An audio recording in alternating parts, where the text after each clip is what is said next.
Good afternoon. The Secretary General will make some comments, and then we'll just have time for a couple of questions. Sir, please. Distinguished members of the media, good morning. Let me start with a few words about the succession of military coups we have seen in recent months, particularly in the African continent. Many countries face deep-seated governance challenges, but military governments are not the solution. They aggravate problems, they cannot resolve a crisis, they can only make it worse. I urge all countries to move quickly to establish credible democratic institutions and the rule of law.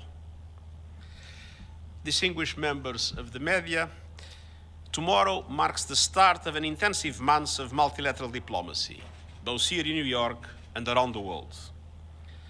As preparations intensify for the high-level week of the General Assembly, I will be traveling to the Africa Climate Summit in Kenya, to ASEAN UN Summit in Indonesia, the G20 Summit in India, and the summit of the G77 and China in Cuba.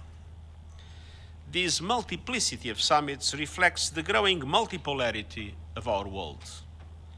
Power is more diffuse, in different spheres. The Africa Climate Summit will focus on climate action in a region that is paying a high price for an emergency it did nothing to create.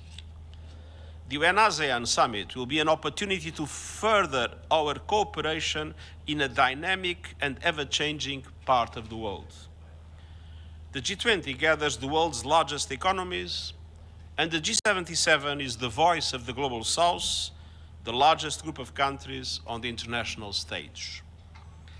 Taken together, these summits demonstrate the vitality of our multipolar international community. But multipolarity in itself does not guarantee peace and stability.